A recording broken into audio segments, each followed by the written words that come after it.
Hello, welcome to my channel. Today I'm going to do something a bit different, as you know, I've made things a little bit more varied on the channel. I'm going to have the preface of my book Running the Orient read by its author, Aradhna Tayal, who was my support driver and partner as we had our adventure across Europe. And I ran from Paris to Istanbul, that's right, 2,300 miles. But Aradhna had her own adventure, of course, and yeah, she's written a very nice introduction for my book, which is available from all good stores now. So without further ado, here's Aradhna. Hello, my name's Aradhna Tayal.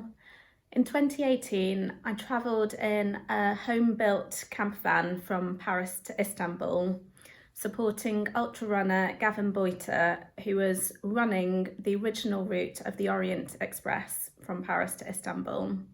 He wrote this book about it, Running the Orient.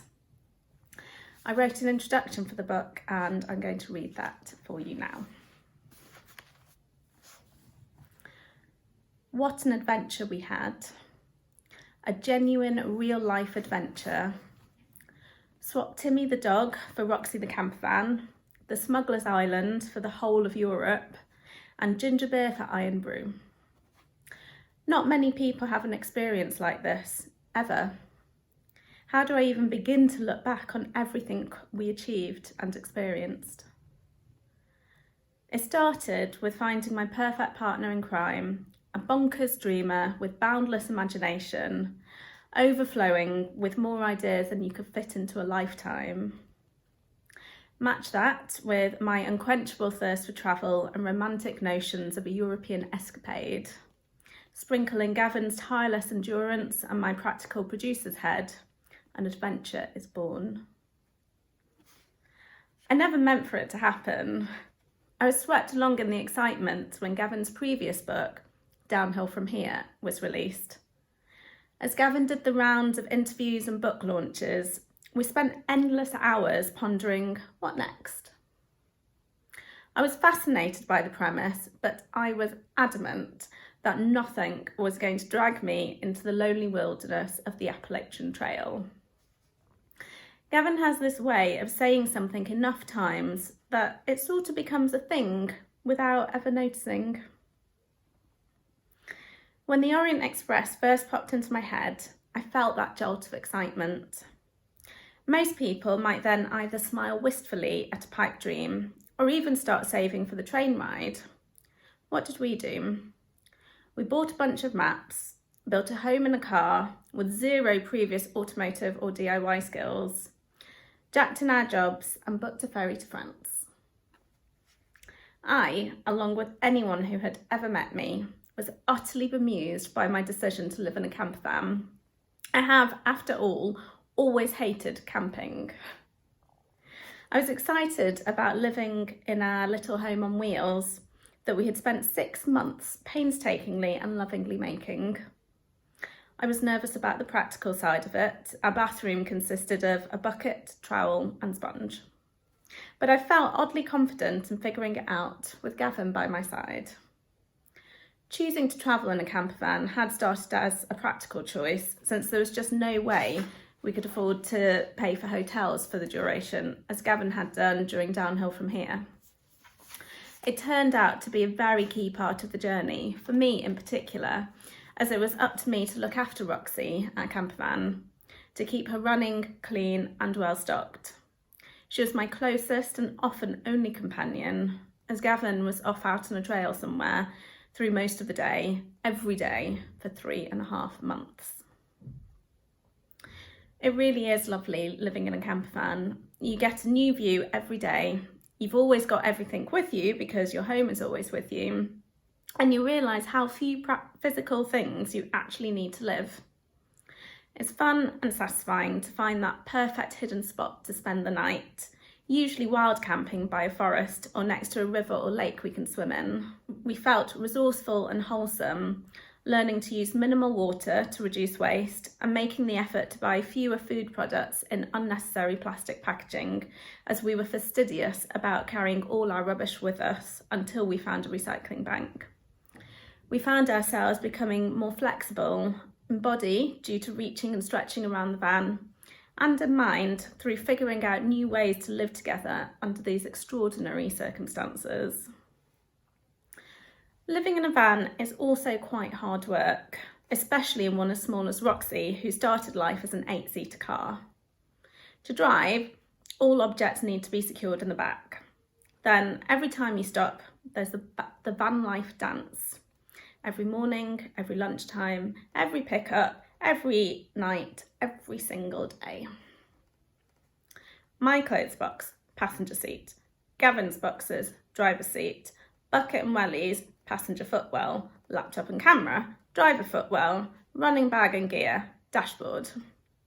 There's a very specific order for any task. You can't rush van life. It's also something I mostly carried out alone. Gavin and I set off on this journey together, but we each very much had our own adventures and experiences in isolation. His was centred on running and his own endurance. Mine involved driving across the continent, navigating only vaguely charted routes, figuring out different currencies, laws, driving regulations, languages, shops, and the rest, all whilst keeping the three of us, Roxy included, alive and in good spirits. People ask me what I did with all my spare time while Gavin was out running. With attending to him and to Roxy, including topping up the diesel, gas and drinking water, there wasn't a huge amount of free time left. For anyone who is new to sport, as I was, I cannot emphasise enough the importance and burden, yes, burden, of the support team, or individual in my case. I was woefully ignorant and unprepared for the immense challenge of catering to someone's every need, especially when said person is your partner and is really whiny and demanding when they're tired, which is all of the time if they're running 20 or more miles every day. I was there to coax him out in the morning when his muscles were stiff and the van was cosy, to help with planning out the route for the day, to restock his gels, snacks and water, to buy and prepare lunch and dinner for him, to massage aching calves, to wash disgusting clothes when we couldn't find a laundrette, to be on call to meet him unexpectedly when he was flagging, to supply hot water for tea and a shower, aka bucket bath, and to be his friend when he needed a chat and a cuddle. The hardest thing I battled with was loneliness. I'm used to seeing friends frequently and thrive off social interaction. I'm definitely an extrovert to Gavin's introvert.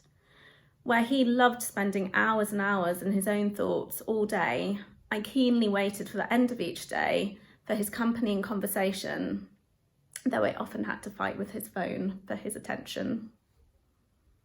When we set off, I expected that I would spend my days cycling to cute markets and cafes. The only difference between me and Emily would be my lack of basket. Instead, I was stranded in the cold and deserted countryside with the added insult of driving through Champagne out of season when the only thing open was a pharmacy.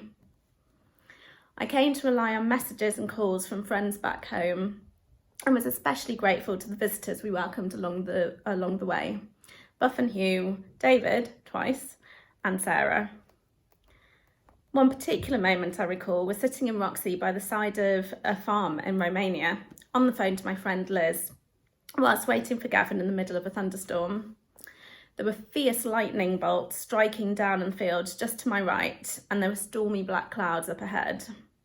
With my friend's voice wrapping around me like a cosy blanket, a potentially frightening time turned into a fond memory that I now cherish. Through my isolation, I all the more greatly embraced those chance meetings with new friends we made along the way. In particular, the moment that Cornelia Miller stepped out of the bushes and into the icy Lake Chiemsee against a blazing sunset over the Alps. And the moment that Maria Sonnleitner looked up from planting carrots to smile at me as Roxy and I trespassed onto her parents' farm, lost in Austria. I found immense warmth and generosity in the chance encounters I had along the whole journey.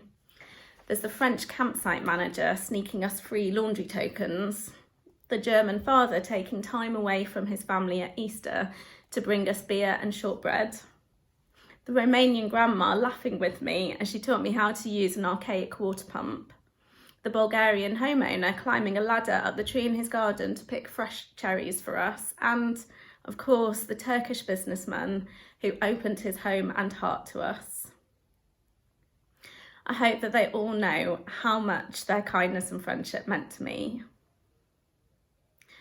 I did also take the time to try and explore the surrounding areas when I could, and Gavin tried to encourage me in this as much as he could.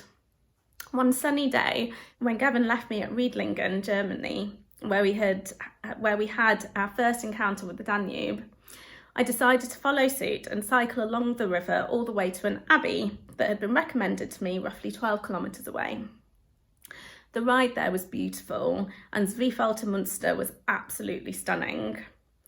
However, I got a little sidetracked when, just next door, I noticed Zweifelder Klosterbrau, the brewery of the beer we had been enjoying recently. We always tried to sample the local brew as we travelled. I asked for a small taster of each of their 4 beers on tap. Over a pint later, oopsie, I thought I'd better be on my way, but wanted to buy some treats for Gavin, and over-enthusiastically ended up with 7 500ml bottles, which I then had to try and stuff into my handbag and carry whilst cycling the 12 kilometres back to Roxy. By then, the weather had turned and I found myself in tears trying to cycle in strong winds and stinging raindrops. I somehow managed it with all beer bottles intact, albeit 45 minutes late to pick up a soaking and shivering Gavin. Thank goodness I'd picked up a Pilsner for him. Gavin and I each have a lifetime of memories from this insane, wondrous, incredible adventure. It changed us in unexpected and delightful ways, which I'm still resolving in my own life back in the real world. During difficult times, where undercurrents of division, racism, and xenophobia are too often seen creeping into modern society, I'm heartened by the humanity I witnessed across the breadth of this remarkable continent. It was fascinating and frequently humbling to see how the landscape, culture, and economies of Europe change as you travel from west to east. I'm proud and grateful to have experienced Europe and lived within it in a way that few people do, all the while with the safety and security afforded to those clutching a British passport. I'd like to take a final moment to give a special mention to Romania and the Transalpina, which I missed traversing. Gavin's dad, Ian, took over support and companionship duties for 2 weeks when I flew back to the UK to care for my grandma while my parents were away. It was heartbreaking at the time to leave Gavin, Roxy, and our adventure, and to miss out on the long-anticipated journey through the Carpathians. I'm now incredibly grateful to Ian and Gavin for making it possible for me to come and spend that valuable time with Nani G, who passed away a year later. I hope to visit the Transalpina another time soon and complete the journey at last. I hope you enjoy reading about our adventure and that inspires you in your own endeavours. Thank you, and you can buy Running the Orient from independent bookstores and real bookstores when the world opens. I hope you enjoy it. Thanks.